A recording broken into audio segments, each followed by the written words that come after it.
preservación de historias e imágenes sobre minorías en México, miembro del Sistema Nacional de Investigadores y ha tenido desde hace muchísimos años presencia en el Totonacapan y en la Sierra Nororiental de Puebla desde el año de 1994, donde ha desarrollado una amplia experiencia en el estudio de lenguas y culturas de la región. Sus intereses académicos se basan en la investigación cualitativa interdisciplinaria sobre la memoria y la oralidad para el estudio y la comprensión de la diversidad cultural. Ha sido profesor invitado en universidades y centros de investigación en España, Colombia, Ecuador, El Salvador, Polonia y Portugal. Le encanta escuchar historias, jugar el yoyo, hablar en esperanto y comer caldo de pollo. Eso es un poquito, digamos, esta presentación diferente que queremos para conocer a la persona y no solamente todos los grados académicos, ¿no? Sino realmente el cómo venimos otra vez a ser personas y cómo venimos a reflexionar como personas en esta mesa. Entonces, Iván, un gusto, los presento a todos ustedes al doctor y le damos la apertura a su presentación llamada Quintacatsin, Patrimonio Cultural Inmaterial, una aproximación desde la vida cotidiana. Kaslen, lu pasagatzin el juezen digo huelate y dono, na pasagatzin en colfin compañeros digo huelate y dono.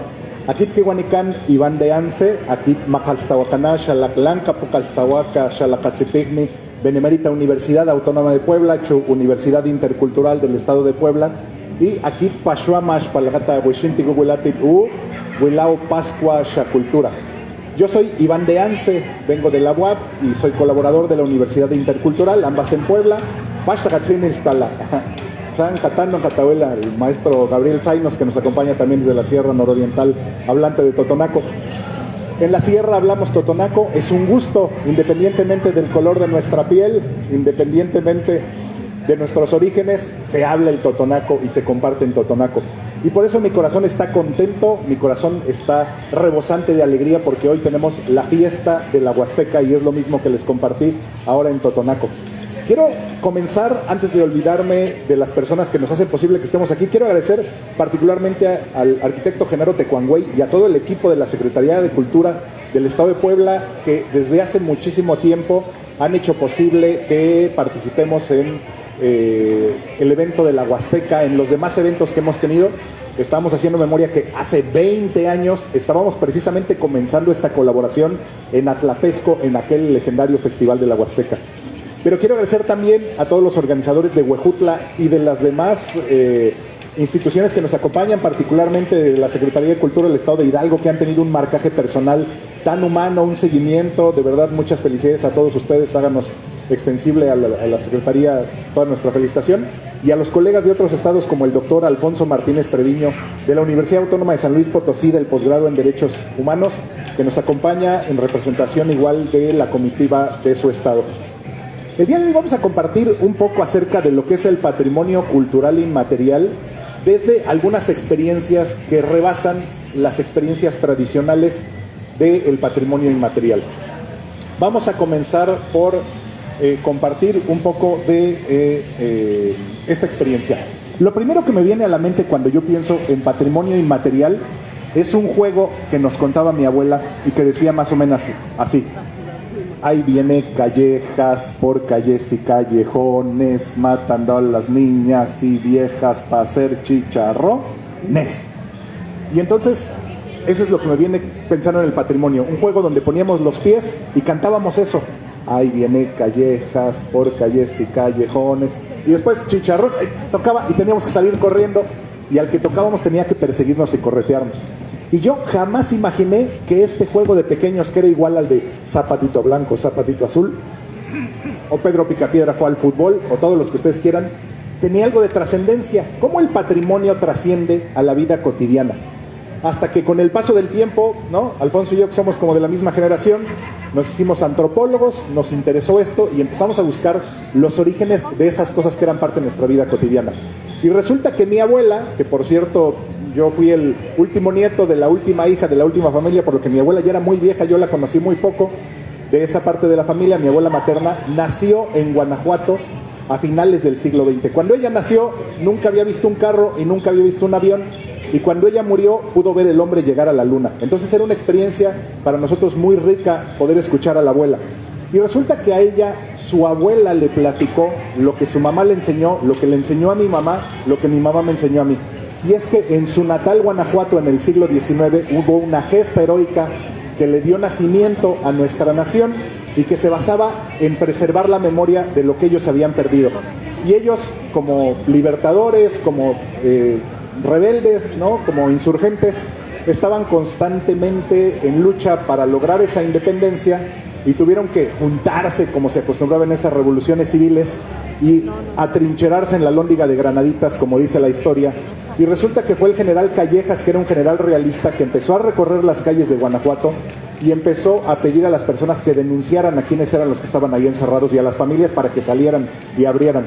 Y como nadie quería rajar, ¿no?, empezaron a quemar a la gente y empezaron a los niños y a las niñas y a las mujeres a quemarlos y a presionar para que salieran. Y la manera en la que ellos encontraron de recuperar muchas de estas consejas, además de los sones que ahora sabemos en otras regiones, era a partir de los juegos, los cantos infantiles, las historias antes de ir a la cama. Y este juego de ahí viene Callejas, ese recuerdo del general Callejas correteando a las personas, en donde mi abuela, pues de su mamá y de su abuela, lo hizo mediante un juego infantil. Y yo así lo hice con mis hijos y espero que las siguientes generaciones recuerden esta parte mediante un juego infantil de la gesta heroica que nos dio libertad y que nos dio la oportunidad de tener el país que tenemos ahora. Pero también estaba mi abuela paterna, que desde que yo era niño decían que era un niño muy flaquito, que nací bajo de peso, después nos compusimos, como podrán ver, y para que yo recobrara peso de niño me hacía caldo de patitas de pollo. Y lo que más disfruto hasta la actualidad es comer caldo de pollo. Pero yo no pensé que esto también fuera parte del patrimonio y lo mencionaré más adelante. Y la tercera experiencia es ese mole negro que hacía la abuela de Huitlacoche, que es que compra el huitlacoche, lo hace como lo muele, todavía en realidad no sé cómo lo hace, pero queda como espesito, como si fuera un mole oscuro de Oaxaca, y en realidad es un huitlacoche molido y condimentado. Entonces parto de estos tres recuerdos de mi infancia para retomar más adelante las nociones del patrimonio, y quiero que lo recuerden. Ahí viene Callejas por calles y callejones, matando a los niños y viejas para hacer chicharrones. ¿Qué es el patrimonio cultural? El patrimonio cultural, hay una serie de definiciones académicas que todas y todos vamos a tener, y que es un conjunto de bienes muebles, inmuebles y demás cosas. Muchas veces las definiciones académicas nos sirven para poder legitimar las cosas, pero si no las relacionamos directamente con cosas de la vida cotidiana, salen sobrando y son letras muertas. Son libros que están ahí, son textos que podemos consultar en la Wikipedia y autores que están presentes. Así que me voy a brincar también la definición que la puse para que digan, uno es académico, uno la trae, pero no vamos a partir de esto. Desde luego que también el patrimonio cultural son los bienes muebles, que son aquellos que se pueden mover, como los muebles, son los bienes inmuebles, que son como los edificios, las cosas que no se pueden mover. Y recuerdo que al abuelo le explicábamos muy fácilmente la diferencia, por ejemplo, entre software y entre hardware, igual que entre patrimonio cultural y patrimonio inmaterial. Decía el abuelo, yo no entiendo nada de eso. Le, mire, abuelo, todo lo que usted puede partir con el machete es el patrimonio tangible. Y todo aquello que nomás le puede mentar su madre es el patrimonio intangible. No hay más. Porque se enojaba y veía, yo no entiendo el libro, yo no entiendo la conferencia. Entonces, eso que solo podemos construir en sueños, en nuestras voces, en nuestros pensamientos, en nuestras palabras, y que no se puede tocar, es el patrimonio intangible. Todo aquello que se puede partir con un hacha, patrimonio tangible. Miren qué bonito, eso es parte del patrimonio intangible. Gracias al arquitecto Genaro, que nos va a hacer favor de pedirles que le suban, ¿verdad? Que le suban para que nos acompañen.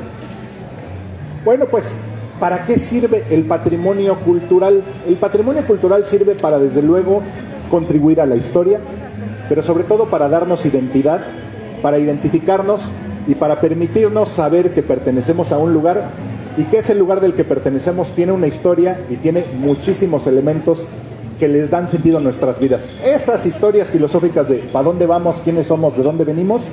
Para eso sirve el patrimonio. Muchas veces nosotros no sabemos que tenemos salud hasta que la perdemos. Yo no soy consciente de lo sano que soy de la panza y lo tragón que soy hasta que me suelto de la panza. Digo, ay, cómo me siento re mal. Y el patrimonio sirve exactamente para lo mismo. Cuando empezamos a ver que nuestros jóvenes pierden su identidad, que empiezan a tomar hábitos extraños, que de repente no respetan el lugar de donde vienen. Yo no tengo nada en contra de los grafitis, pero sí en contra de los grafitis que atentan contra el patrimonio. Le digo, hay espacios para hacer grafitis que reflejen nuestro patrimonio y nuestra identidad. Entonces, hemos tenido experiencias muy exitosas en Puebla, donde a partir de identificar el patrimonio reducimos la violencia, fortaleciendo la identidad de los jóvenes y demás, que no es asunto de este trabajo, pero para eso sirve el patrimonio. Es eso que nos ayuda a recordar dónde pertenecemos, quiénes somos, a dónde vamos y de dónde venimos. Y entonces, ahora sí, retomo esta reflexión a la luz de las definiciones, que es la que más me interesa, que es que donde el patrimonio ya se ha perdido y ya no se tiene, pues simplemente el origen y el destino queda en el olvido. Entonces, en muchos otros países, si la historia no se escribe, se olvida. Afortunadamente en México tenemos una riqueza en la tradición oral tan grande que cuando se cuentan las cosas en los sones, en los versos, en la indumentaria tradicional o en los juegos infantiles, como en el caso de mi abuela, nosotros recordamos lo que en otros países se olvidan. En ese caldo de patitas de pollo, ¿no? A mí me ha tocado viajar y de repente pedir, oiga, ¿qué quiere usted comer, doctor? ¿No? ¿Con qué le vamos a halagar? Oye, a mí se me antoja un caldo de pollo. ¿Y con qué pieza le gusta? Pues a mí me gustan las patitas de pollo. Oiga, no, ¿qué cree? Que aquí eso se tira. Aquí las vísceras y las patas, aquí no puede conseguir, eso se tira, se va para los perros y para las croquetas. Oye, de veras no se come. Y uno va a la carnicería y no puede comprar patitas de pollo. Y desde luego el mole negro también me sorprendió que en muchos lugares que hemos visitado también nos dicen, pues es que aquel maíz es para los puercos y el hongo que le sale al maíz ya ni digan, esa es basura. Entonces, algo que para nosotros es una riqueza, es un manjar, que es parte de nuestro patrimonio, en otros lugares se tira. Y entonces cuando nosotros vemos que nuestro patrimonio de la vida cotidiana es fuerte y nosotros lo seguimos conservando, no solo aquello que identificamos hace rato como la vestimenta más exótica o los elementos, digamos, que lucen más a la vista, sino esas cosas de la vida cotidiana que estamos acostumbrados a ver, pero que con el paso del tiempo, solo cuando lo vemos a la luz de los ojos de otras personas, recordamos que es nuestro patrimonio. Vamos a recapitular. Mi mayor pasión, como pudieron ver en el juego, es la reproducción de la lengua y de la historia oral. Y entonces, en el caso de Puebla, nosotros fortalecemos mucho el uso de las lenguas originarias. Algo que agradezco mucho a Gabriel, que andaba por acá, que yo me estaba presentando en Totonaco y estaba agitando el sombrero y estaba emocionado por decir que su lengua se escucha en otros lugares. Y es que ese es nuestro trabajo en la Secretaría de Cultura. Nos esforzamos por, aún sen el hombre blanco y barbado que viene de lejos, aprender la lengua y fortalecer, junto con las personas de la localidad, el uso de la lengua. En el mundo hay, yo regularmente pregunto, ¿cuántas lenguas hay en el mundo? Ustedes no han visto la diapositiva. Un número, ¿cuántas lenguas hay en el mundo rápidamente? Por allá, ¿cuántas lenguas hay en el mundo? ¿Cuántas creen ustedes? Ya vieron la diapositiva. Cuando hacemos esto en las escuelas, los muchachos siempre dicen, pues 50, 30, 40, ¿quién da más? 200, 300. Nos dice el Ethnologue, que es uno de los dos catálogos más grandes de las lenguas que hay en el mundo. Uno es de la Universidad de Oxford y otro es del Summer Institute of Linguistics, el ILB en Estados Unidos, que nos dice que hay más de 7,000 lenguas en el mundo. Imagínense una cadena aquí de 7,000 monedas de a peso, cada una representando una lengua. Esos son la diversidad lingüística y cultural que tenemos en nuestro mundo. Y de esas, más de 2,500 se encuentran en peligro de dejarse de hablar. Y México se encuentra entre los primeros lugares, ya sea que dice la SEP que hay 283 lenguas, o el INALI que hay 364 variantes lingüísticas. Haiga sido como haiga sido, diría el clásico de Michoacán, estamos en los primeros lugares de diversidad lingüística en el mundo. Imagínense lo que eso representa. Imagínense 364 formas diferentes de decir buenos días, 364 formas diferentes de decir qué rico está esto que estoy comiendo, 364 formas de decir te quiero, eres importante para mí, estoy enamorado, quiero un canto, estoy con mis amigos. Así de diverso es nuestro país. Y en nuestra querida región poblana tenemos 7 lenguas originarias, es decir, 7 lenguas que se hablaban antes de la llegada de los españoles, pero 63 lenguas que se hablan de manera contemporánea por la migración. Entonces somos un lugar privilegiado. Cada lengua es una posibilidad diferente de ver al mundo, como ya mencionamos, de pensar y de identificar los valores que tenemos y de resolver problemas, de contar, de saludar, etc. El problema con la diversidad lingüística como parte del patrimonio cultural inmaterial es que hay una creencia de que las lenguas originarias solo se pueden usar en el seno familiar, es decir, con los abuelos, alrededor del fogón, en estos contextos en los que se cuentan las historias de antes, pero no en los contextos tecnológicos, no en los eventos académicos, no en las actividades inclusive de divulgación cultural. Yo concluiré con esto, pero de una vez adelanto el final, haciendo el spoiler, dirían en inglés. qué bonito sería que en todos nuestros eventos académicos, que en todos nuestros eventos políticos, pero que en todos nuestros eventos culturales, nuestros presentadores, nuestras presentadoras, nuestros representantes de cultura comiencen expresándose en una lengua originaria de nuestra región. Ese es para mí un sueño dorado, que en el próximo Festival de la Huasteca comencemos con estas frases aprendidas. Aunque yo no entiendo profundamente, me acerco a un hablante, lo pronuncio mal, dicho como se pueda, pero que hagamos presente esa diversidad lingüística. Hasta entonces, ¿no? Esto me dice que esa creencia es prácticamente una ley. ¿Por qué? Porque decimos todos, estamos orgullosos de nuestros pueblos originarios, conservemos la indumentaria, pero no nos dimos a la tarea de preparar frases en la lengua originaria, en el Tenec, en el náhuatl o en las otras 200 lenguas que tenemos sumadas en la Huasteca para esta presentación. Y entonces, claro, los trámites gubernamentales, los procesos de salud, de atención, de petición, de comercio, pues no se usan en las lenguas originarias. Y no es tan difícil, en inglés usamos muchas. Yo acabo de decir spoiler y decimos ok, bye, nice to meet you, sorry, my darling, qué sé yo. Y estaría bien bonito decir Kinakun o Yolo, ¿no? En totonaco y en náhuatl, mi corazón, qué sé yo, hasta Mosta, Tamashtique, adiós maestro, qué sé yo. Entonces, en ese sentido, Puebla ocupa el 8º lugar nacional de hablantes por lengua originaria, donde también tenemos una trampa. El censo, tristemente, por esta discriminación que tenemos de las lenguas, ya se me enredó. Por esta discriminación que tenemos para los hablantes de lengua originaria, que no van a querer hablar su lengua originaria, porque si vienen a un evento tan grande y no escuchan que los ricos, poderosos, blancos y barbones no hablan la lengua, pues qué más voy a querer yo hablarla, porque qué van a decir, que vengo del rancho. Pues entonces las personas en los censos hacen lo mismo. ¿Usted habla alguna lengua originaria? Ni un palabra, ¿no? Oiga, y entonces ¿quién habla la lengua? Antá, mi compadre, ¿no? Esos indios, esos tachines, yo no, ¿no? Porque claro, ¿quién va a asumir que habla la lengua? Entonces, aunque ocupamos el 8º lugar, todos sabemos, por lo menos los académicos, antropólogos y colegas de la cultura, que los hablantes de lengua originaria son muchos más de los que dice el censo, pero nadie quiere ser señalado. Es como decir, ¿quién se lo robó?, ¿no? O quién es el burro de la comunidad, pues nadie va a decir. Entonces lo mismo, ¿no? A eso hemos rebajado la declaratoria de las lenguas originarias. Pero bueno, hago un panorama solo para compartir la riqueza de nuestro estado. Estas son las 7 lenguas de origen precolombino en nuestro estado, aunque como ya mencioné hay 63 actualmente. Y tenemos el náhuatl, totonaco, tepehua, otomí, mixteco, popoloca y mazateco. Estas a su vez tienen muchas variantes. Si ustedes escuchan hablar a un portugués de Brasil, ¿alguien ha oído hablar alguna vez al Rey Pelé o a Ronaldinho con su paraviña y el jogo bonito y todas esas cosas que dicen cuando vemos el Mundial de Fútbol? Ese portugués que nosotros medio entendemos es más cercano al español que algunas variantes de las lenguas originarias. Es decir, el náhuatl que se habla en la región de Miguel, donde vienen los compañeros de San Luis, al náhuatl que se habla en la Sierra Nororiental, muchas veces no se entiende. La gente dice, ay, es que tú no sabes bien la lengua, no se te ocurre, a ver, entiéndete con él, habla. Y dices, no, pues es que pues no se entiende, pero es náhuatl, sí, es náhuatl, pero no todo es totalmente comprensible. Pero nadie le dice a un portugués de Brasil, es una lengua grecolatina, ¿verdad? Ustedes entiéndanse con los que hablan español. Dicen, no, es que es otra lengua.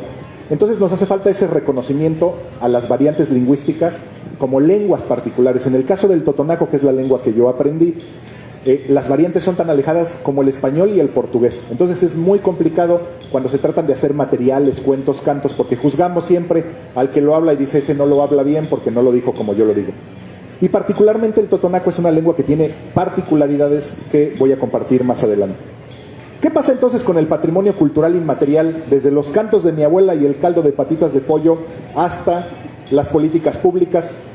Pues que ha trascendido, ha tocado el corazón de los ricos y poderosos en el mundo y se han congraciado regalarnos las declaratorias de patrimonialidad, que aunque lo digo con sorna, de verdad ayudan siempre y cuando los portadores de este patrimonio puedan ejercerlo. Si no, solo nos sirve a nosotros para que nos traigan a explicar en historias, en los congresos y la diversidad cultural, que lo disfrutamos mucho, pero tienen que ser los portadores los que asuman y defiendan que ese es su patrimonio, que también es nuestro patrimonio. Y el referente histórico en México, pues es la primera declaratoria, que es el mariachi, y después vinieron muchas otras, como el ritual de voladores, como las tradiciones vivas de los pueblos otomí chichimecas, las pirecuas, etcétera, etcétera. A mí el que más me gusta, además de la fiesta de Todos Santos, es la cocina tradicional mexicana, porque mi abuela era portadora. Mi abuela es de la región de Necaxa, al lado de Huauchinango, una región indígena que por marginación ya no le enseñó a su papá, ya no le enseñó a sus hijos. Nosotros ya no aprendimos el mexicano, y para colmo, además, la abuela se casó con un güero que venía de fuera, y entonces siempre que uno habla en totonaco o en náhuatl dicen: ¿tú por qué hablas la lengua? Tú no eres de acá, vienes de otro lugar. Aunque la abuela sea de ahí y aunque nosotros seamos de la región, cargaremos con el estigma de ser el hombre blanco y barbado que vino a imponer su cultura. Entonces, pese a toda esta diversidad lingüística, pese a toda esta variedad, pese a toda esta riqueza, la realidad de nuestra región es que hay una negación al reconocimiento de esta diversidad cultural a nivel del ciudadano de a pie. Es decir, el patrimonio cultural es hermoso cuando se baila el huapango en la tarima.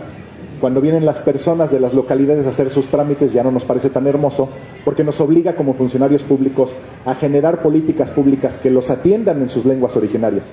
Y entonces eso, pues ni Dios lo mande, ¿verdad? Aprender inglés con todo gusto, 20,000 escuelas de dudosa calidad en las ciudades, pero no de las lenguas originarias, porque lo que queremos es tener un mejor trabajo, un mejor salario.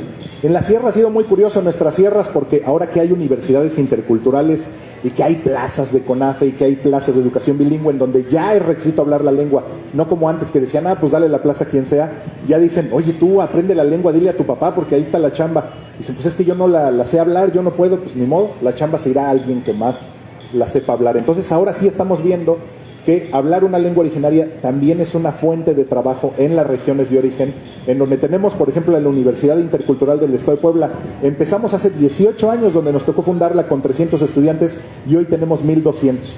Y 2/3 partes son hablantes de lengua originaria, y eso nos llena de gozo, porque también 2/3 partes de los profesores hablan la lengua originaria. En la carrera de Lengua y Cultura, yo y mi compañero Jorge Valladares éramos los únicos que no éramos de un pueblo originario hablantes de la lengua, y Jorge era el único que no hablaba una lengua. Entonces, claro, las discusiones de las tesis y los coloquios terminaban siendo en la lengua totonaco, o en el caso de los hablantes de náhuatl, pues en náhuatl.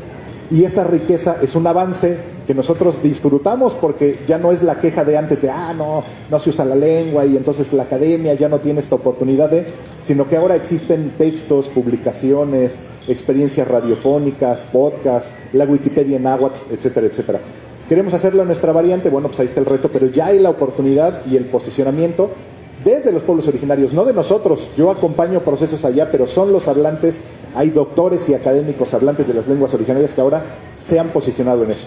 Sin embargo, la realidad de muchos hablantes sigue siendo la misma: son analfabetas en su propia tierra, porque tú no puedes llegar y ver el manual de la computadora en náhuatl, no puedes ver el manual de la televisión, o no puedes escuchar tu telenovela o tu radionovela favorita en náhuatl. Nosotros en la sierra, con mi compañera la doctora Chichalotzin, dimos unos talleres de revitalización lingüística con niños hablantes de totonaco, pero para el fortalecimiento, y los materiales que más nos sirvieron para la animación lingüística eran los que hace un joven de Amixtlán o de Filomeno Mata, que doblaba a Goku, Dragon Ball en totonaco. Y entonces los niños decían: es Goku, Kashpata totonaco, Goku entiende totonaco. Y entonces para nosotros era muy bonito ver que lo que hace falta es eso, son estos materiales modernos y contemporáneos. Qué bueno que se hagan otro tipo de materiales, qué bueno que se atiendan a los viejitos y la música tradicional, pero son nuestros niños el futuro del patrimonio cultural inmaterial, y necesitamos más materiales contemporáneos que sean. Mientras tanto, la Ley General de Derechos Lingüísticos nos dice que tenemos que recibir esa atención en nuestra propia lengua, pero no hay los materiales, no hay los hablantes, y de repente pues no es como tan fácil aprender la lengua, ¿no? También es un reto. A mí me ha costado muchos años aprender el totonaco. No es como la gente llega y a poco no los hablantes: tú hablas náhuatl, enséñame náhuatl, ¿no? Te dicen: así ahorita, sí, ahorita. Entonces siempre le decimos: oye, ¿tú sabes inglés? No, pues sí. ¿Y cuánto tiempo llevas estudiando? No, pues como 8 años, y la primaria, y ya lo hablas más o menos. ¿Y cómo esperas que yo te enseñe náhuatl, totonaco, mixteco, otomí ahorita en 5 minutos? Pues es una lengua tan compleja como el inglés, ¿no? Es una lengua que requiere su estudio, es una lengua que requiere materiales. Entonces, pues más respeto para el aprendizaje de la lengua. Pero entonces nuestros funcionarios tampoco es que lo puedan aprender de un día para otro, y se vuelve un círculo vicioso en donde no cumplimos la ley, ni tampoco generamos los elementos para cumplir la ley. Entonces ahí es donde está la pugna por la certificación de funcionarios públicos, que tengan esa capacitación para atender una cartilla mínima en lengua originaria, así como hay las otras certificaciones de ISO 9001, 9002, de tratamiento de público, de cuidado de atención al menor, de género, etcétera, etcétera, una certificación para que haya una cartilla mínima de tratamiento, por lo menos poder decir, yo no te puedo hablar en tu lengua, pero vamos a conseguir a un traductor, espérame un momento, o venga tal día con el traductor que le vamos a traer. Opciones hay muchas, pero, ¿no? Siempre decimos, como dice al final, que lo hagan los demás. Y en los foros decimos, ¿sería bueno que se hiciera? No, pues sí sería bueno que se hiciera, que lo hagan los demás. Y bueno, la realidad de muchos hablantes sigue siendo escuelas bilingües que no son bilingües, universidades interculturales que no siempre son interculturales, la discusión frente a la cerrazón de poder escribir un libro, un texto en lengua originaria, se traduce, no se traduce, se puede hacer, no se puede hacer, puedo entregar mis trabajos en náhuatl si soy hablante de náhuatl, la ley dice que sí, la realidad es según cada escuela, según cada asesor. Y entonces es cuando nos cuestionamos la pertinencia del patrimonio cultural inmaterial a partir de esta reproducción de algo que es tan esencial como la lengua. Entonces les voy a poner un caso práctico de la vida cotidiana de cómo nosotros pensamos y concebimos en el estado de Puebla el patrimonio cultural inmaterial. Cuando nosotros preguntamos a las personas cómo se cuenta en sus lenguas, nos dicen diferentes cosas que corresponden más o menos a lo mismo. 1, 2 y 3, 1, 2, 3, 1, 2, 3, en mi segunda lengua que es el esperanto, seo meyeyi, en la lengua originaria mayoritaria en México que es el náhuatl. Cambia con su variante porque siempre me dicen por ahí, no, en mi pueblo es yey, en mi pueblo es ey, con sus variantes genéricamente. Pero cada número de estos sigue correspondiendo a un número abstracto. Y entonces nosotros nos cuestionamos, ¿cómo es que estas lenguas funcionan? ¿Cómo es que los números, funcionan en otras lenguas? Brevemente, en el caso del totonaco, el número con el que se cuenta va a depender del objeto que se está contando, de tal modo que existe actum, actu y actutu, 1, 2 y 3, pero ese número solo se ocupa para los números abstractos y para las cosas boludas como una naranja o un jitomate. Pero si yo voy a contar objetos cilíndricos que pueden contener algún fluido, se ocupa este prefijo que dice patum, patú y patutu, es 1, 2 y 3, pero es un objeto cilíndrico que contiene un fluido, 2 objetos cilíndricos y así sucesivamente. Tantum, tantu y tantutu es para las cosas que son como varas, para los bolígrafos, para las cosas alargadas. Tantum para cosas que son planas como el papel o un comal. Chatum para los chiles, ¿no? O para algunos otros elementos, y hay más de 80 diferentes formas de decir 1, 2 y 3 según lo que se está contando. Hay rollos de leña, pisos de una casa, cuartos.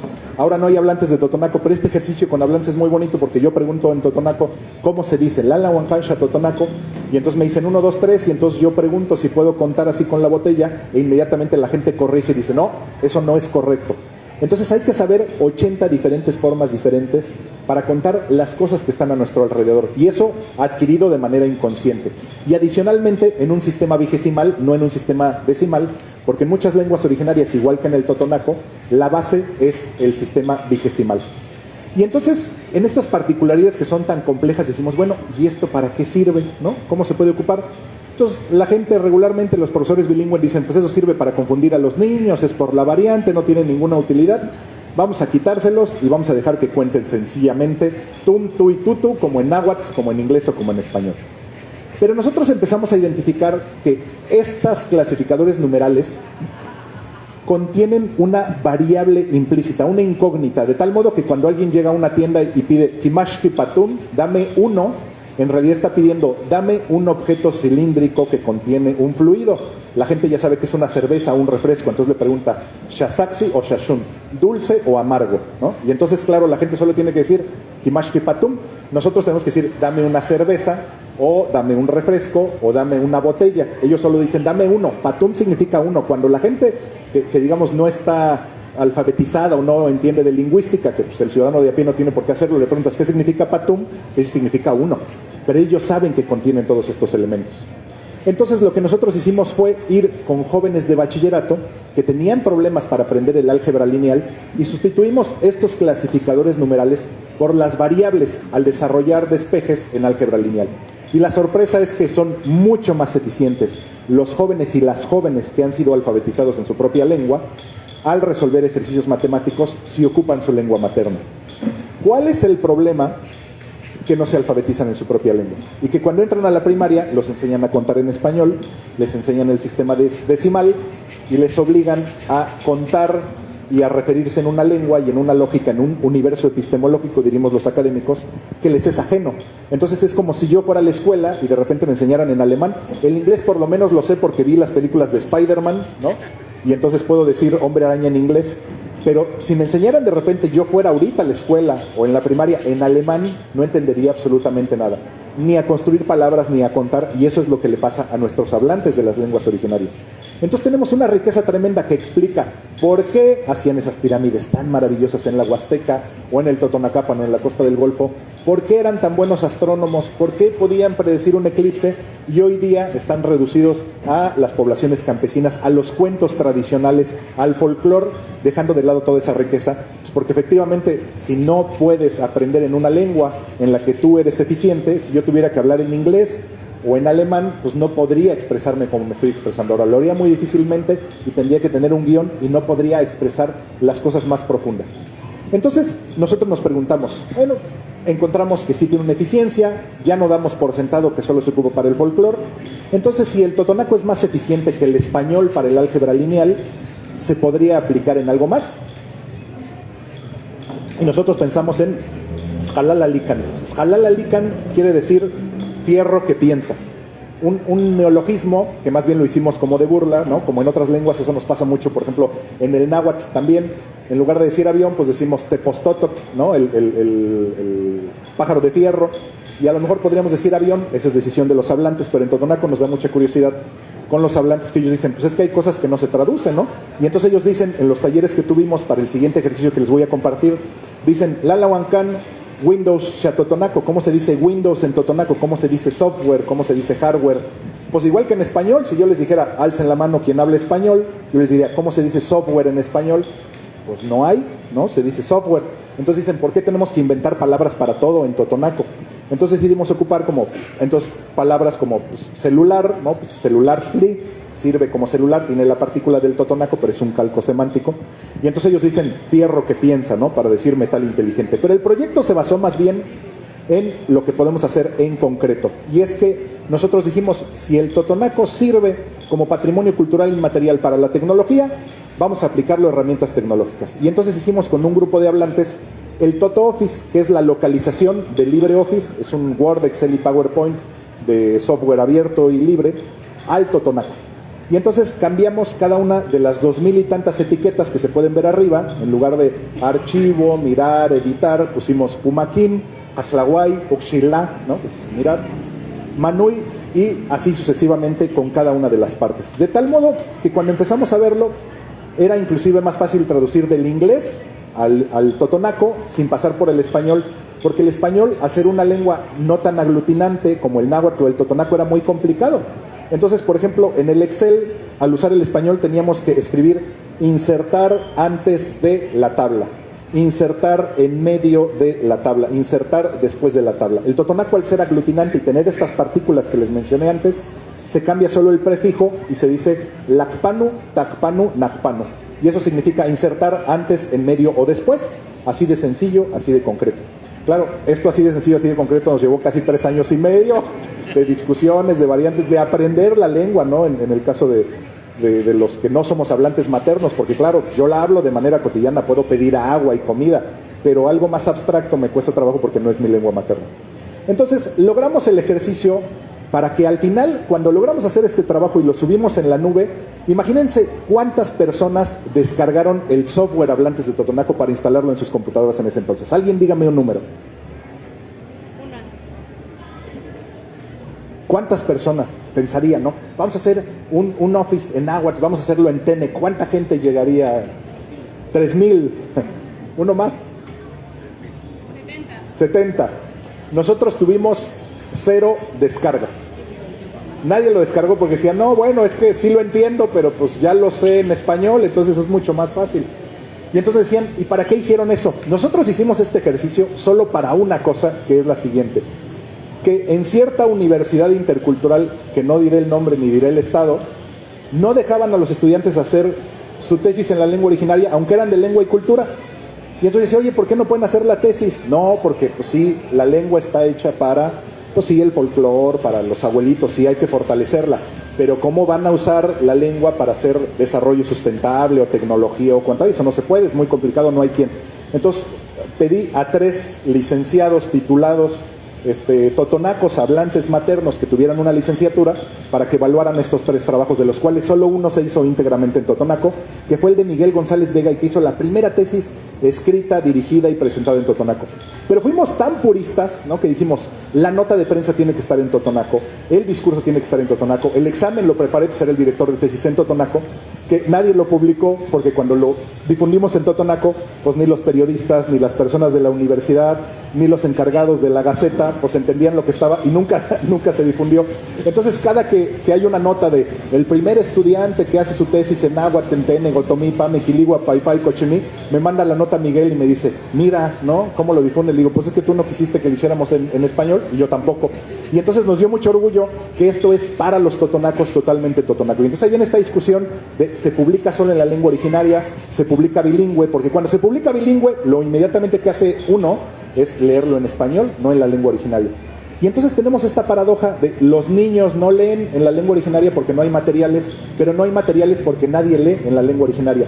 Y entonces tenemos que cumplir el capricho de los mestizos, de los que venimos de fuera, que sean bilingüe, porque si no los funcionarios no van a entender. Entonces yo lo que decía es, no, ya hay funcionarios, ya hay hablantes, gracias a Dios ya tenemos ahora directivos, lingüistas, académicos, esto fue hace unos añitos, pero ahora ya tenemos, por ejemplo, en la Intercultural de Puebla, académicos, especialistas, lingüistas del totonaco, del náhuatl y demás, como el compañero que ahora presentó el libro en la mañana, que es egresado, está estudiando lingüística, es hablante de náhuatl, y bueno, ya él enseña lingüística del náhuatl, no enseña la lengua náhuatl, sino las estructuras gramaticales. Ya estamos un paso adelante. Ese sueño que pensamos hace 20 años con el arquitecto Genaro de qué bonito sería, ese sueño que pensamos hace 20 años con el actual rector Guillermo Garrido de la Universidad Intercultural, de qué bonito sería tenerlo, ya lo tenemos, no es una utopía de que un día se hará, ya hay lingüistas, ya se enseña las estructuras de la lengua en la lengua.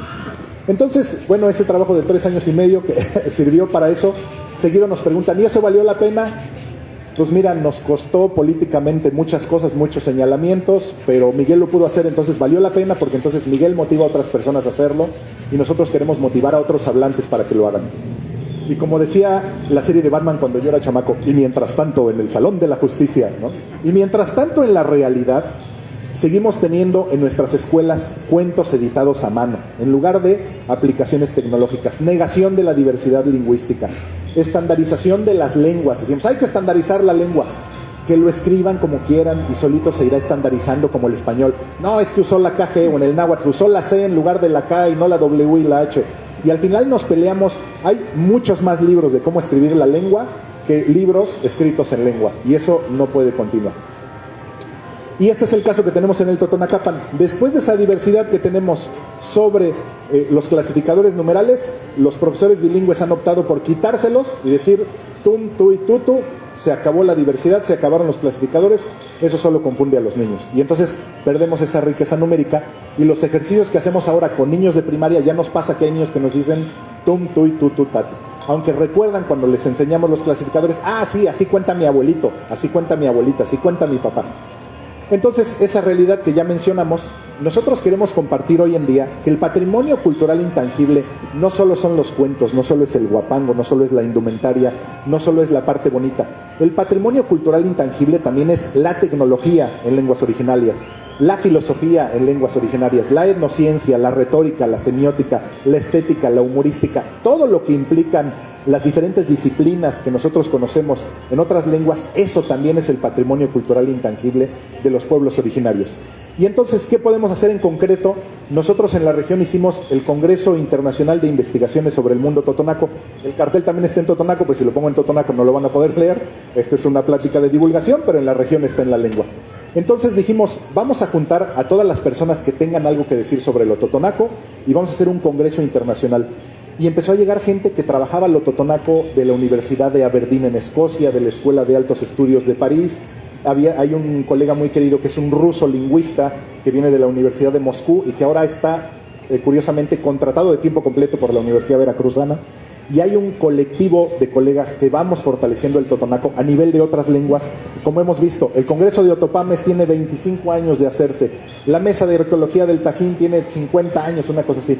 Pero este congreso que empezamos, un grupo de 3, 4 colegas, apenas van 3 ediciones, por la epidemia se nos ha complicado, sigue siendo un colectivo autónomo y buscamos ese cobijo de las instituciones. Pero queremos que los demás puedan tener este mismo ejemplo y que hagan sus versiones de ese conocimiento profundo de patrimonio inmaterial en sus propias lenguas.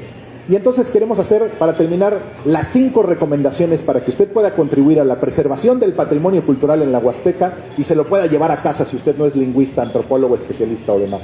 Así que, número 1, por favor, no reproducir estereotipos ni chistes racistas. Si invitan en este municipio a la India Yuridia, yo vengo y me planto en la presidencia municipal y digo, sean creativos, tengan formas más diversas de hacer humor que seguir los chistes de oye chon, oye chano, dime chon, y estas cosas que ya no van, igual que hemos reconstruido nuestras masculinidades y ya no van estos chistes misóginos y demás, ya no también van estos chistes etnocidas y llenos de estereotipos de los pueblos originarios. Número 2, informarnos sobre los marcos legales de la diversidad cultural. Muchas veces esto salva vidas, ¿no? En el hospital, en el INE, en los trámites. Oiga, es que yo necesito, no lo puedo atender, ¿no? El saber que la Ley General de Derechos Lingüísticos, el artículo 2 constitucional y una serie de normativas institucionales estatales y regionales y nacionales e internacionales salva vidas. Informémonos acerca de por lo menos estos 2 marcos, el artículo 2 y la Ley General de los Derechos Lingüísticos. Número 3, buscar información interesante sobre los pueblos originarios de mi región. Lo que hacían hace rato, antes así se vestía la gente, esta es la tradición, el chantolo se hace así. Que nuestro tema de conversación en domingo en nuestra casa sea eso. También se vale los Avengers, también se vale, también nos gustan las series de moda, a mí me gustan los Simpson, no es pecado, pero insertemos esa información de nuestra región, qué se produce en nuestra región, de dónde se trae la sal, de dónde se trae el tinte, de dónde viene la carne que consumimos. Esta información que hay en nuestra región nos ayuda a posicionar los productos locales. Y ahora no hay pretexto. Yo tengo 80 años y no sé usar el celular, vaya a su centro de autoacceso, que para eso el gobierno los ha puesto en todas las bibliotecas municipales y ya no tenemos pretexto para esto. Número 4, privilegiar la diversidad de nuestras acciones y decisiones de contenidos, libros, cuentos, historias, videojuegos, música, comida, juguetes. Yo tengo la fiesta, me invitaron, ¿qué voy a hacer? Si en tu municipio se produce miel, regala la miel. En tu municipio se produce butifarra de jalpa, diría el presidente, pues compra la butifarra de jalpa. Nosotros hacemos un labial tradicional, decían hace rato, con bugambilia.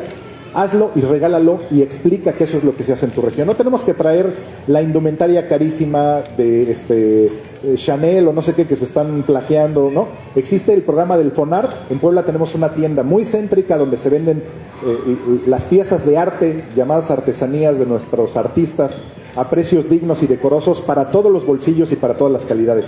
Regala esa mermelada local, regala esa faja, regala esa cosa que llegas de tu comunidad a la fiesta tradicional, que vas a ser el alma de la fiesta y vas a ser el tema de conversación para los siguientes domingos. Y si ya no te vuelven a invitar, no mereces que te inviten y no les des las perlas a los puercos, ¿no? Yo siempre digo, que él no lo inviten porque siempre trae té de la región, pues me lo tomo con mis amigos. Y último, interesarnos y, si es posible, aprender e incentivar a otros a hacerlo. Hay un curso de lengua en la presidencia, inscríbete. No vas a obtener a dominio la lengua, ¿no? Quítate la idea, porque si para el inglés tienes 6 años y el Teachers y el ELTS y el no sé qué tantos, el TOEFL, ¿no? Entonces no vas a lograrlo, pero que sepas decir 5 o 7 palabras, que sepas saludar a la gente en el mercado, que puedas decir con ese mismo gusto de hasta mañana, pongamos de moda hasta mosta tata, como el bai, ¿no? Pongamos de moda el corazoncito coreano, pues pongamos de moda tachali, ¿no? Pongamos en totonaco, en las diferentes lenguas, tazocamati, pongamos de moda el tazocamati, ¿no? Así, como memes, hagámoslo, ¿no? Entonces, interesarnos y, si es posible, aprender a incentivar a otros. Que, como les decía, yo estoy muy agradecido con mis abuelas que mantuvieron ese patrimonio intangible vivo a través de los juegos, a través de la gastronomía, y hoy día la memoria y el esfuerzo de las abuelas no es letra muerta, no es voz perdida, es patrimonio cultural intangible, inmaterial de la humanidad. Seamos nosotros ese ejercicio, seamos nosotros ese agente, seamos nosotros esas personas que mantengan vivo desde la cotidianidad ese patrimonio cultural inmaterial. Lu Pashtakatzinil, muchas gracias, Tazogamati, y Antana Hastian, allá los esperamos en la sierra. Bueno, agradecemos muchísimo esta belleza de presentación que hizo el doctor Iván y nos queda como un poquito de tiempo. En teoría yo podría comentar como algo, pero también, digamos, es un momento para que podamos compartir más bien entre nosotros, ¿no? Más allá de esta separación entre los que estamos en el foro y los que estamos en el público, pues mejor quizás abrir como a la posibilidad de que participemos, ¿no? Entonces, si alguien de ustedes tiene como alguna participación, algún comentario que quiera hacer, alguna pregunta hacia nuestro presentador, pues este es el momento, ¿no?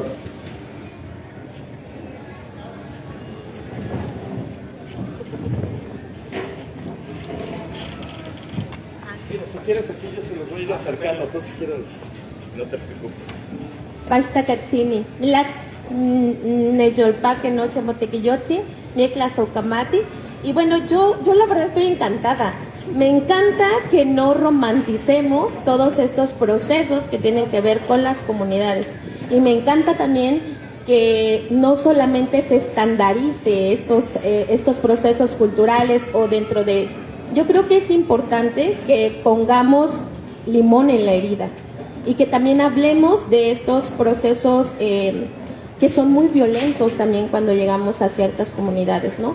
Y me encanta mucho cómo se puede ver todo el trabajo y que a pesar de no obtener en la medida de lo posible lo esperado, hay varias iniciativas que se están empezando a gestar desde el colectivo, desde la autonomía, pero también desde el cuestionamiento, para quién y por qué lo estamos haciendo.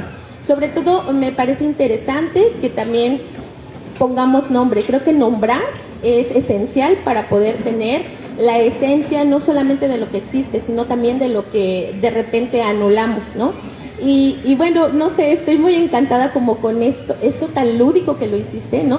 De repente en estas últimas 5 recomendaciones yo dije, esto funciona para un TikTok fácilmente, ¿no? Entonces creo que también esta posibilidad de ir abriendo espacios académicos dentro de espacios que de repente son como muy directos, ¿no? Como para poder hacer fomento o proyección de ciertas cuestiones que tengan que ver con la lengua.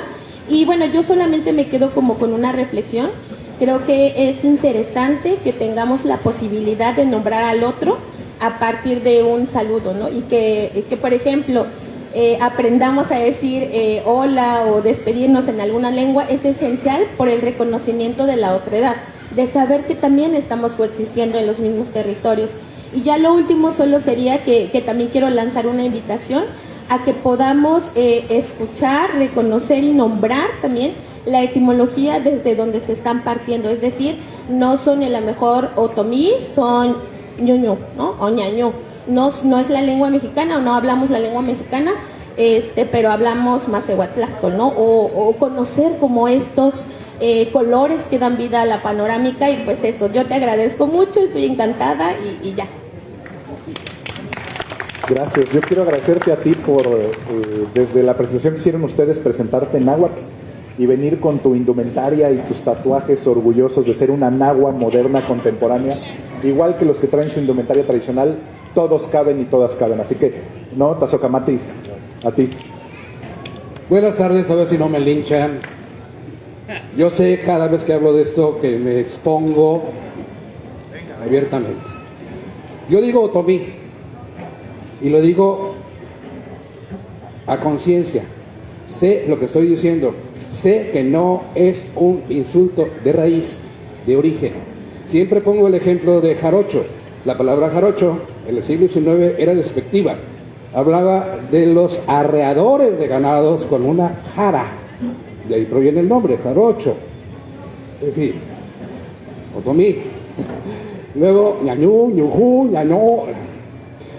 Sé que en Tlaxcala, en Ixtenco, donde se habla esa lengua, fueron unos maestros del Valle del Mezquital y hasta donde sé, yo no estaba presente, desde luego, pero les impusieron de que se debe decir ñañú. Y ñañú, pues sí, ñañú, pero ñañú se lo tomé del Mezquital y de una parte del Mezquital. no de todo el mezquital del estado de Hidalgo. Atención, por ejemplo. Y también me tocó, eso sí yo lo vi, en San Bartolo Tucutepec, una exposición de Tenangos hace ya mucho tiempo, y no sé qué, y las fichas decían, y la cultura ñañú. ¿Ñañú? Ahí es ñujú. Por eso. Entonces, ¿y quién redactó esto? Pues allá en México, el Distrito Federal. Vaya. El etnocentrismo también. Ya, no me voy a extender porque sé que es un terreno además peligrosísimo. Me perdona, voy a decir algo propio, algo personal. Enrique Rivas Paniagua, Sonidos de la Huasteca, Radio Educación. Hace 20 años, cuando todavía esto era en pañales, hace 20 años hice un programa con sones huastecos en náhuatl. Invité a mi querido amigo Marcelino Hernández Beatriz, nahuatlato, autor de libros, de diccionarios, etcétera. Marcelino, ¿puedes venir? ¿Cómo no? Conduce tú. ¿Qué quieres? Presenta, habla, di lo que quieras de los sones que vamos a escuchar, que son tales y cuales. Bueno, ¿y quieres que traduzca? No vas a traducir nada. Vas a hablar todo el tiempo en náhuatl.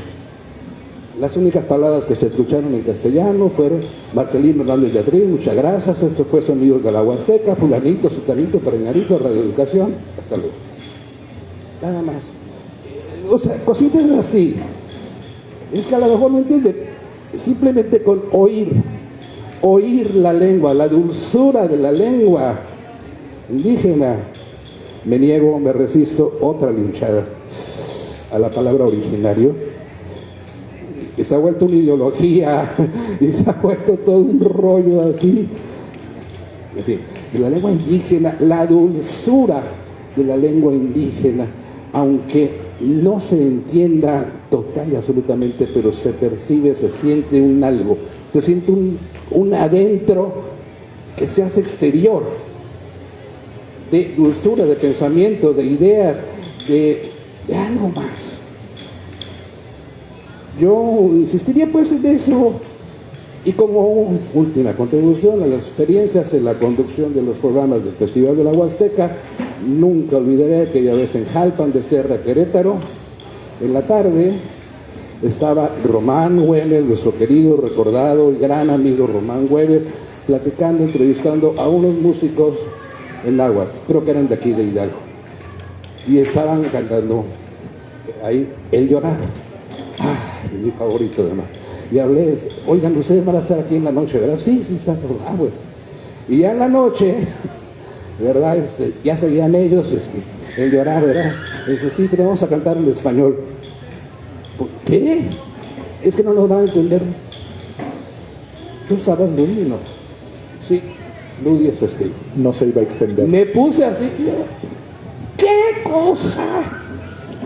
A mí qué me importa que lo entiendan o no lo entiendan, ustedes hablan y van a cantar en náhuatl. Uy, quedó, pero así una maravilla. Además era la tercera pieza.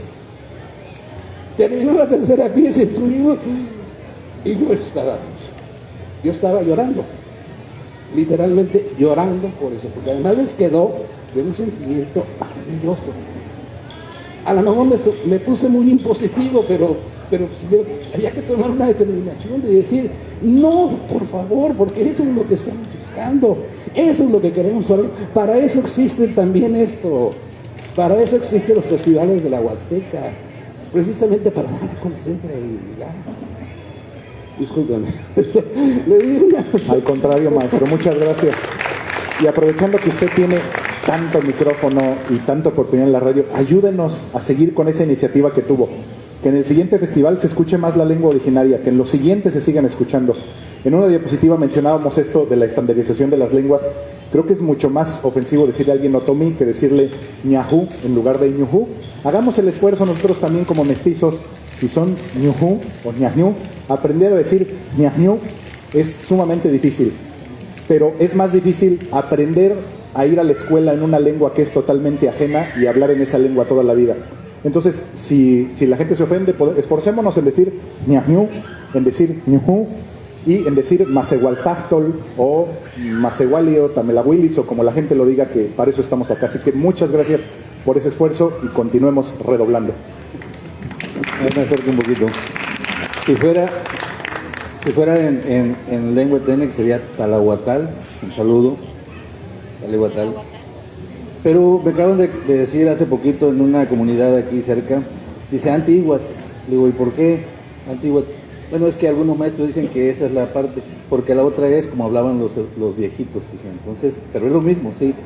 Y eso es lo que acabas de decir, sí, a veces alguien cambia o cree que es una cosa, y ellos decían, bueno, pero tú lo escuchaste, sí, dice, pero se debe de hablar para que sea el técnico completo, se debe decir así antiguo.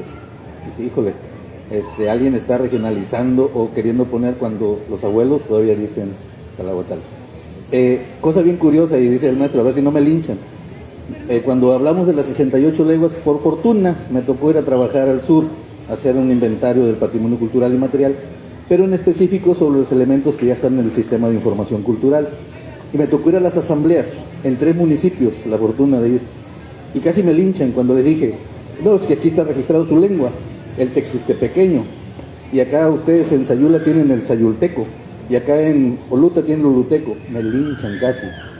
Dicen, eso no es cierto. Y me sacan en Sayula, aquí está una asamblea donde les pedimos que esa no es nuestra lengua es tal. Entonces yo me quedé con esa reflexión. Entonces no son 68 lenguas, dicha por los propios que tienen la derecho de decidir cuál es su lengua. Entonces, ¿quién se los puso? Y ahí se quedó la reflexión. Tienen una asamblea, han hecho una asamblea, se han pedido que esa no es su lengua, que ella no es su... Porque sí está registrado. El oluteco está a punto de extinguirse. Dicen, no, pues es que hablamos Mije Popoluca o Soque Popoluca. Y hay todo un tema ahí. Entonces, no, me da un panorama amplio de refuerzo. Es cierto lo que se ha dicho. Hay cosas que se tienen que hacer.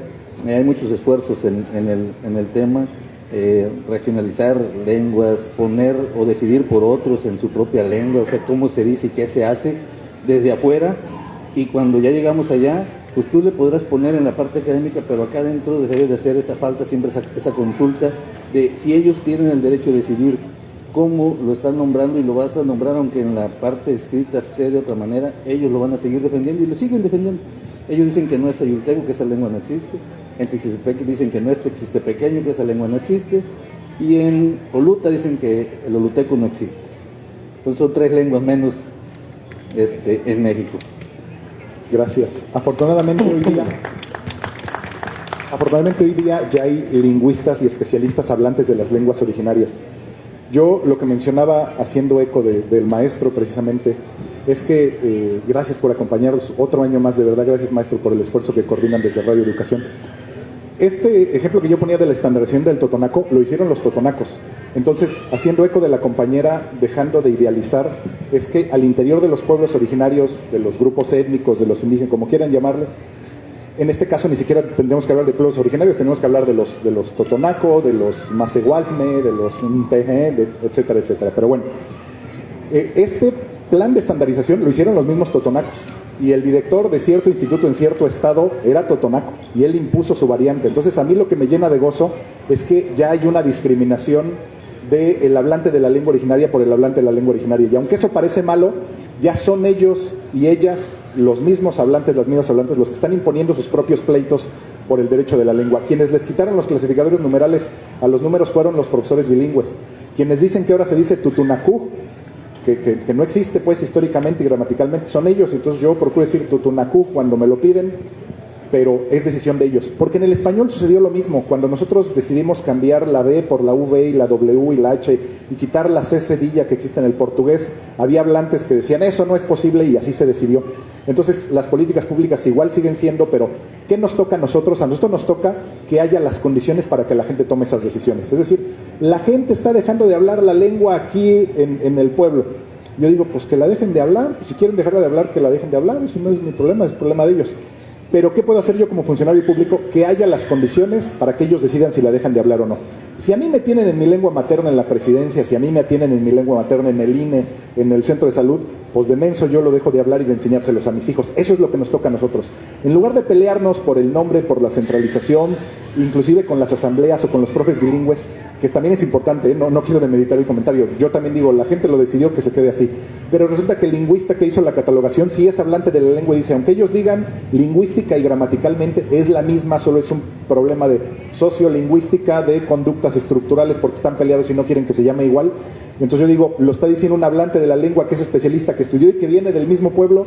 Yo me abro y digo, el presidente o el director del INALI tiene que ser hablante de lengua originaria. El director de la BELI en Veracruz tiene que ser un hablante de lengua originaria. El director de la Dirección de Lingüística del INA. Y entonces sí, ya mátense entre ustedes hablantes y hablantas en general, que esos pleitos los hay en todas las lenguas. Pero ¿qué si nos toca? Generemos las condiciones, nombremos por su nombre propio a cada lengua y a cada pueblo y generemos esas condiciones para que las personas puedan decidir si quieren o no, si pueden o no continuar hablando su lengua, hombres y mujeres, desde la misma lengua y en discusiones en la propia lengua.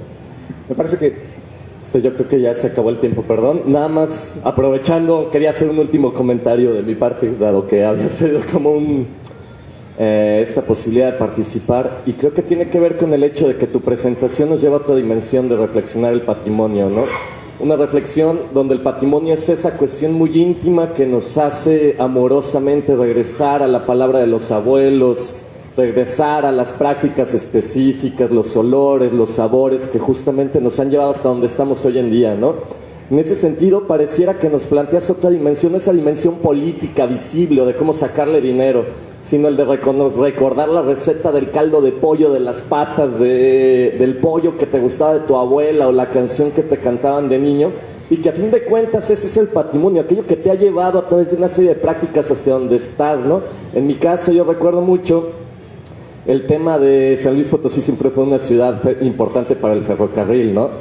Entonces el venir como de una familia ferrocarrilera justo fue uno de los parteaguas que más me llevó como a reflexionar acerca de una serie de valores. Mi papá siempre me contaba una y otra vez desde niño la historia de Jesús García, ¿no? El héroe de Nacosari, este sujeto heroico que ante el momento de que ven que se empieza a incendiar en la ciudad de Nacosari, un tren repleto de dinamita decide encender la máquina y sacar el tren a una costa de su propia vida, ¿no? Esos actos heroicos pues eran prácticamente mis superhéroes, ¿no? Ya después mi papá me iba contando todos los héroes del ferrocarril, como su tío abuelo había fallecido en la máquina a pesar de que había decidido que todos se salvaran, pero entre los ferrocarrileros era una cuestión de honor, ¿no? Si se va a descarrilar, yo me descarrilo con mi máquina, ¿no? Y todas esas cositas justo nos van haciendo como un planteamiento de cómo hemos llegado a ser, por qué creemos tanto en ciertos valores, ¿no? Por qué el honor, el sacrificio, el priorizar, digamos, a los demás, van tomando como otra dimensión que lo vamos siendo parte, ¿no? Y este acto amoroso también de cómo lo vas recordando, de cómo lo quieres presentar en una conferencia, justo yo creo que es parte de todo lo que vamos haciendo cotidianamente. Hay un escritor que se llama Luis García, de la comunidad Tenec, de la comunidad de San Isidro Tampachal, que justo como lo que decías del tema de Goku, que este muchacho, digamos, tratando de pasar para que los niños se emocionen otra vez de su lengua, él al contrario, él pensando en su abuelita, que él le contaba una y otra vez la historia del Principito, pero su abuelita no lo podía leer porque está en español, decide traducirle el Principito a la lengua Tenec para que pueda, mientras esté estudiando a los 80 años la primaria, pues poder aprender mientras leen su propia lengua esto, ¿no? Entonces estamos cotidianamente atravesados por actos muy amorosos que no tienen que ver con esta dimensión política o patrimonializable del patrimonio, sino una esfera más íntima, ¿no? Más de la práctica cotidiana, más del respeto a nuestros ancestros. Y creo que esa es la dimensión que nos invitas y creo que es la adecuada, a sentirme orgulloso de lo que soy y tratar de llevar ese orgullo al siglo XXI para redignificarme, para pensar cómo puedo utilizar todo el conocimiento de mi lengua para hacer ciencia, ¿no? ¿Hay una ciencia totonacu? Sí, sí la hay. Es un proceso también que durante miles de años, a través de la observación y la reproducción y la experimentación, han llevado no solo plantas, sino medicina tradicional, procesos de intervención del entorno geográfico, que realmente nada más porque no lo queremos reivindicar, pero parten del mismo principio de cientificidad, al igual que los nahuas, al igual que los Tenec, y que les hemos negado esa posibilidad, ¿no? El tema también de cómo esta cuestión amorosa nos tiene que llevar a reivindicar y redignificarnos como personas para saber que el hablar la lengua, que el hacer una práctica, pues no es nada incorrecto. El problema es de que tú, como sociedad mayoritaria, es que me avergüence de ello. O sea, el problema no es que yo no esté queriendo reivindicar mi patrimonio. El tema es tú como sociedad mestiza, como sociedad mayoritaria, ¿qué estás haciendo para que yo me avergüence ante mí mismo, ¿no? Entonces estas palabras, esta oportunidad que nos dices, creo que es una gran invitación y creo que la narras con una serie de principios tan claros, tan contundentes, que yo te agradezco muchísimo el que lo hayas desarrollado. Creo que ya nos pasamos como 20 minutos extras en la presentación. Entonces, pues bueno, yo creo que le podemos dar un aplauso al doctor Iván y con esto agradecemos la participación de todas y todos.